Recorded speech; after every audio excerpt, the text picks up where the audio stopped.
그리고 혹시 카페나 뭐 관공서 같은 데서 아니면 그냥 길을 걷다가 예상치 못하게 미끄러지거나 넘어졌을 때, 이거 누구 책임이지? 이런 생각해 보신 적 있으세요? 오늘은 바로 이런 우리 주변에서 얼마든지 일어날 수 있는 사고들의 법적 책임을 실제 판례를 가지고 아주 명쾌하게 한번 따져보겠습니다. 자, 지금 보시는 이 사진, 아주 평범해 보이는 책상이랑 의자죠? 어느 주민센터나 관공서에 가도 흔히 볼 수 있는 그런 모습이잖아요. 근데요, 바로 이 평범한 가구들이 오늘 우리가 파헤쳐볼 첫 번째 사건의 아주 중요한 단서가 됩니다. 자, 그럼 제가 여러분께 바로 질문 하나 던져볼게요. 만약 여러분이 이 의자에 앉아서 일을 보다가 이제 일어나려고 하는데, 어이쿠! 균형을 잃고 넘어져서 다쳤다고 한번 상상해 보세요. 이럴 때 이거 그냥 순전히 내 부주의 탓일까요? 아니면 이 의자랑 책상을 갖다 놓은 바로 그곳, 시설의 책임도 있는 걸까요? 네, 이 질문에 대한 답을 찾기 위해서요. 오늘 이런 순서로 한번 이야기를 풀어가 보겠습니다. 사고가 난 그 순간부터 시작해서 법은 어떤 기준을 가지고 있는지, 그리고 실제 판결은 어땠는지 차근차근 살펴볼 거고요. 마지막에는 가장 중요한 핵심 원칙까지 딱 정리해 드릴게요. 좋습니다. 그럼 본격적으로 한번 시작해 볼까요? 도대체 법은 이런 사고가 났을 때 어떤 기준으로 판단을 하는 걸까요? 그 법적인 근거부터 한번 살펴보겠습니다. 우리 민법을 보면요, 공작물의 하자라는 개념이 나옵니다. 말이 좀 어렵게 들리죠? 근데 생각보다 간단해요. 뭐냐면 어떤 시설물이든 그게 만들어진 목적대로 사용할 때 이 정도는 당연히 안전하겠지 하고 우리가 보통 기대하는 수준이 있잖아요. 바로 그 안전 수준에 미치지 못하는 상태, 그걸 바로 하자가 있다고 보는 겁니다. 그러니까 한마디로 시설 주인이나 관리자는 이런 안전하지 않은 상태에 대해서 책임을 져야 한다. 바로 이 뜻입니다. 그런데 말이죠, 여기서 정말 흥미로운 지점이 하나 나와요. 우리 대법원이 뭐라고 하냐면 그 안전성의 기준이라는 게 완벽함일 필요는 없다고 말합니다. 그러니까 생각할 수 있는 모든 위험을 100% 완벽하게 막아야 할 의무는 없다는 거죠. 그럼 대체 어느 정도까지 안전해야 한다는 걸까요? 그 기준이 좀 애매하죠? 네, 방금 말씀드린 이 애매한 기준을 가장 확실하게 이해하는 방법이 뭘까요? 맞습니다. 바로 실제 사건들을 직접 들여다보는 거죠. 지금부터 정말 비슷해 보이는데 결론은 완전히 180도 달랐던 두 개의 사건 파일을 한번 열어보겠습니다. 자, 첫 번째 사건 파일입니다. 전라북도 완주군에 있는 한 행정복지센터, 그러니까 주민센터에서 일어난 사고예요. 민원인 A씨가 이제 업무를 다 보고 일어나려고 앞에 있던 책상을 딱 짚었는데요. 그런데 이 책상이 고정되어 있지가 않았던 거예요. 책상이 앞으로 쑥 밀려나가면서 A씨가 그만 균형을 잃고 넘어졌고 결국 크게 다치고 말았습니다. 화면을 보시면 아시겠지만 의자는 앞다리에만 바퀴가 달려있고 책상은 또 고정되어 있지 않고 처음부터 뭔가 좀 불안정한 조합이었던 거죠. 그래서 법원은 어떻게 판단했을까요? 결론은 아주 명확했습니다. 시설을 관리하는 완주군에게 배상 책임이 있다. 이렇게 판결했어요. 자, 이 결론 일단 잘 기억해 두세요. 자, 그럼 이제 두 번째 사건 파일로 넘어가 보겠습니다. 이번에는 배경이 좀 다른데요.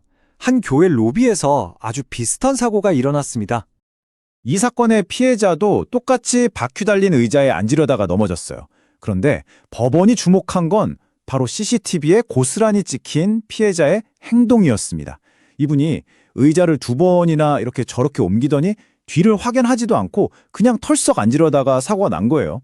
의자 자체는 그냥 우리가 흔히 보는 그런 일반 사무용 바퀴 의자였고요. 그리고 판결은 완전히 정반대였습니다. 법원은 교회 측의 손을 들어줬어요. 배상 책임이 없다, 이렇게 판단한 거죠. 자, 여기서 이제 진짜 궁금해집니다. 아니, 두 사건 모두 밖에 달린 의자에서 넘어진 사고잖아요. 그런데 왜 한쪽은 시설 책임이 있고 다른 한쪽은 책임이 없다고 한 걸까요? 이 두 판결의 운명을 가른 결정적인 차이, 과연 무엇이었을까요? 그 해답은 바로 예견 가능성이라는 법의 아주 중요한 원칙에 숨어 있습니다. 이게 뭐냐면 시설 관리자가 과연 그 위험을 미리 예측하고 대비할 수 있었는가, 바로 이걸 따져보는 겁니다. 자, 이 표를 보시면 그 차이가 한눈에 들어오실 거예요. 먼저 주민센터 사건을 다시 생각해보죠. 법원은 고정되지 않은 책상이랑 앞에만 바퀴 달린 의자, 이 조합 자체가 이미 위험하다고 본 겁니다. 왜냐하면 사람들이 일어나면서 책상을 짚는 건 너무나 자연스럽고 흔한 행동이잖아요. 그러니까 관리자 입장에서는 이렇게 해두면 누가 짚고 일어서다가 넘어질 수도 있겠구나 하고 충분히 예견할 수 있었다는 거죠. 자, 그런데 교회 사건은 완전히 달랐어요. 의자 자체에는 별다른 문제가 없었고 사고의 원인은 이용자가 의자를 2번이나 옮기고 뒤도 안 보고 앉으려고 했던 그 이례적인 행동에 있었거든요. 법원은 관리자한테 이렇게까지 특이한 행동을 하는 것까지 전부 예상해서 대비하라고 할 수는 없다, 이렇게 본 겁니다. 그러니까 결국 핵심은 이겁니다. 법이 시설 관리자에게 요구하는 안전이라는 게 모든 위험을 원천봉쇄하는 무슨 절대적인 안전이 아니라는 거예요. 그게 아니라 우리 사회 구성원들이 일반적으로 이 정도면 안전하지 하고 받아들일 수 있는 수준, 바로 그 사회 통념상 용인되는 안전성을 갖추었는지를 보는 거죠. 자, 그럼 이런 원칙들을 우리 일상생활에 어떻게 적용해 볼 수 있을까요? 제가 앞으로 이런 일이 생겼을 때 따져볼 수 있는 간단한 체크리스트로 한번 정리해 드릴게요. 어떤 사고가 났을 때 이 3가지 단계를 한번 차례대로 생각해 보시면 책임이 누구에게 있는지 좀 더 명확해질 겁니다. 첫째, 그 공간의 위험성이 과연 상식적인 수준을 넘었는가? 둘째, 관리자가 예측 가능한 사고를 막기 위해 제대로 된 조치를 했는가? 그리고 마지막으로 가장 중요한 거죠. 다친 사람의 행동이 과연 보통 사람들이 하는 예측 가능한 행동이었는가? 바로 이 3가지를 따져보는 겁니다. 이런 원칙은요, 사실 다른 여러 사건에서도 똑같이 적용됩니다. 예를 들면 법원은 ATM 기계 앞에 있는 한 12cm 정도 높이의 턱은 비정상적인 위험이라고 보지 않았고요. 또 아이들이 정글짐에서 좀 예상치 못한 방법으로 놀다가 다친 사고에 대해서도 관리자에게 모든 책임을 묻지는 않았습니다. 그러니까 사고가 났다는 사실 하나만으로 저 시설에 무조건 문제가 있었네 라고 판단하지는 않는다는 거죠. 네, 오늘 우리는 서로 닮았지만 결과는 달랐던 2개의 판례를 통해 법원이 안전사고의 책임을 어떻게 판단하는지 아주 깊숙이 들여다봤습니다. 결국 이 모든 이야기는 우리에게 하나의 질문을 던지는 것 같아요.